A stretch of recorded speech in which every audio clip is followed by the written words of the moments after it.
Assalamualaikum warahmatullahi wabarakatuh. Para pendengar, para penonton yang dikasihi bagi dirahmati Allah sekalian, sempena tahun baru 2021, marilah kita sama-sama mengambil peluang untuk mendengar sedikit cerita sambil-sambil kita bersukaria. Orang sambut hari jadi dengan mercun, dengan bunga api, dengan perarakan, dengan menyanyi. Marilah kita mengambil pendekatan yang berlainan. Kita menyambut tahun baru dengan mendengar sedikit pencerahan mengenai kisah Nabi Musa. Pada suatu hari Nabi Musa diberi perkhabaran oleh Allah Subhanahu wa taala dengan mengatakan, "Ya Musa, aku sakit." Bila terjaga Nabi Musa, kebingunganlah, hairanlah dia. Bagaimana mungkin Allah sakit? Tak percaya ini satu ilham, satu perkhabaran. Kalau percaya kan benda tak munasabah. Jadi tidak diambil perhatian oleh Nabi Musa. Keesokan harinya, ke hari kedua pun begitu juga. "Ya Musa, aku sakit." Sehinggalah hari ketiga. Namun begitu, Nabi Musa masih tak faham. Mana mungkin Allah sakit?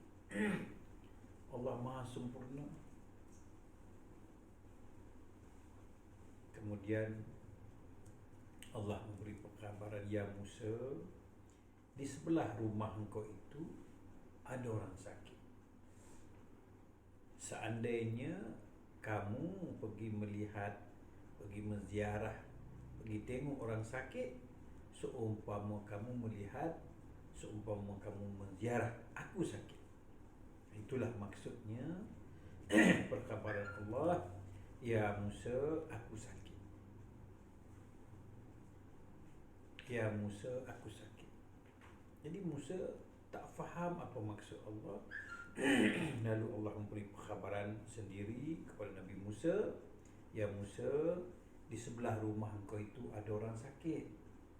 Jikalau kau pergi melawat dia, seumpama kau melawat aku. Jikalau kau pergi bertanya khabar dia, seumpama kau bertanya khabar aku."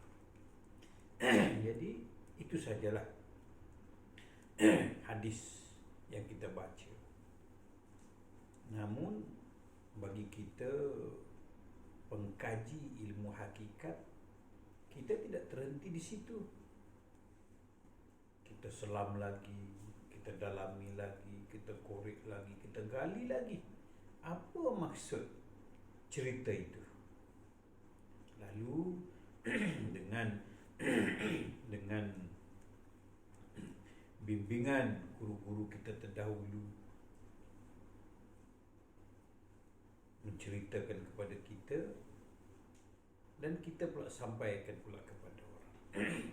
Apa maksud di sebalik cerita Allah sakit? Apa maksud cerita Allah suruh kita melihat jiran kita sakit?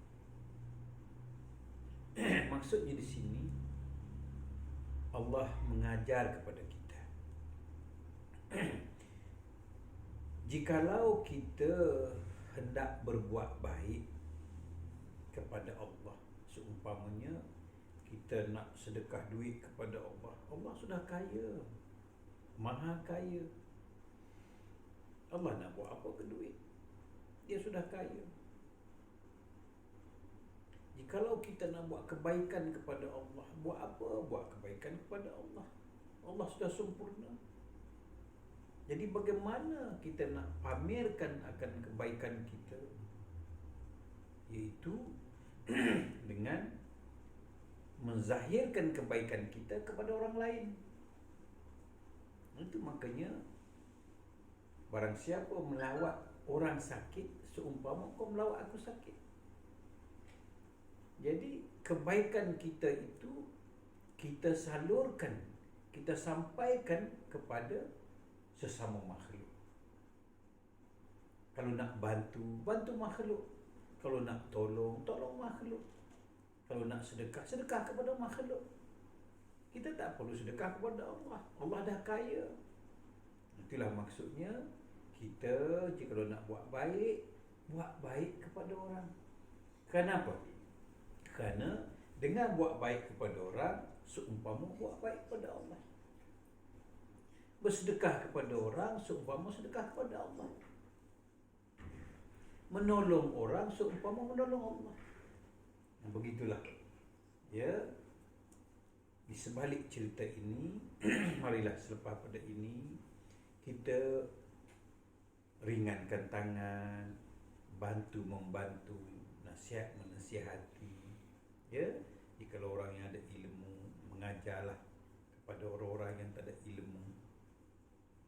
Ini tanda membalas kebaikan Allah dengan menyalurkan, menyampaikan khidmat kita kepada orang. Ada satu cerita lagi yang berkaitan sama dengan cerita Nabi Musa ini. Baik, ceritanya sebegini. Pada suatu hari ada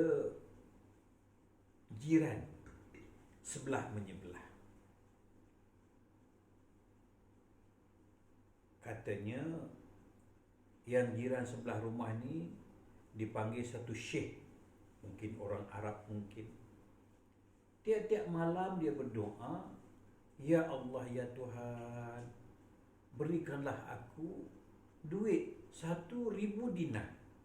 Jikalau kurang 1 dinar aku tak terima. Begitulah siang malam dia mohon, ya Allah ya Tuhanku, berikanlah aku 1,000 dinar ya Allah, kurang 1 dinar aku tak terima. Jadi terdengarlah oleh jiran sebelahnya. Mungkin dia bosan, ya, hari-hari minta yang itu saja. Mana ada Allah campak duit 1,000 dinar. Lalu berbincanglah dengan suami isteri. Apa kata kita campak duit 999 dinar. Kita nak uji syekh ini, dia ambil ke tidak. Dia mesti tak ambil, sebab dia minta 1,000 dinar, kurang 1 dinar dia tak terima. Cerita ini sama dengan cerita yang Allah beri perkhabaran kepada Musa, ya Musa aku sakit.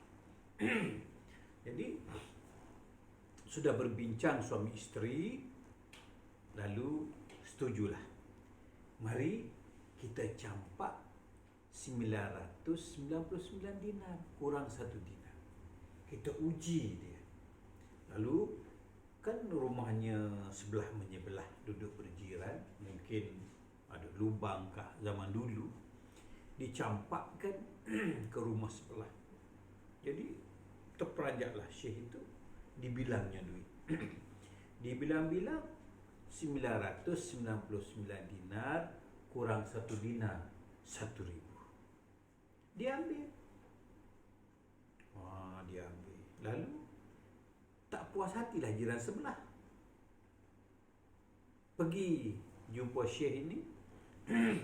Cerita yang sebenar. Sesungguhnya syekh, aku naik bosan mendengar engkau meminta, hari-hari minta. Yang keduanya, aku nak uji engkau. Benarkah engkau ini kurang 1 dinar, kau tak terima? Dia cerita. Lalu syekh ni kata, tidak, aku tak nak kasih. Kenapa? Ini duit aku. Tidak, jiran kata, ini duit aku. Aku berpakat suami isteri, aku yang campakkan duit ini ke rumah kau kerana bosan mendengar kan. Tidak, ini duit aku. Aku minta dengan Allah, bukan aku minta dengan kau. Lalu bawalah benda ini ke pengadilan. Bicaralah dengan Tuan Hakim. Ya. Tuan Hakim tanya, dia ceritalah satu hari dia bosan dengar jiran sebelah ni minta, ya Allah ya Tuhan, berikanlah aku 1000 dinar kurang sedinar, aku tak terima. Jadi saya bosan. Saya berpakat suami isteri, nak uji, nak duga, nak cuba syekh ni betul tak. Saya campak duit saya. Okey. Lalu Tuan Hakim tanya pula, sini,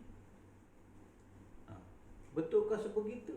Benar Tuan Hakim, saya minta, ya Allah ya Tuhanku, aku minta 1000 dinar, kurang 1 dinar aku tak terima.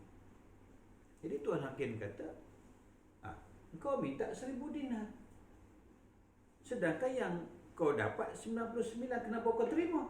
Tuan Hakim tanya dia. Ya Tuan Hakim, saya minta dengan Allah.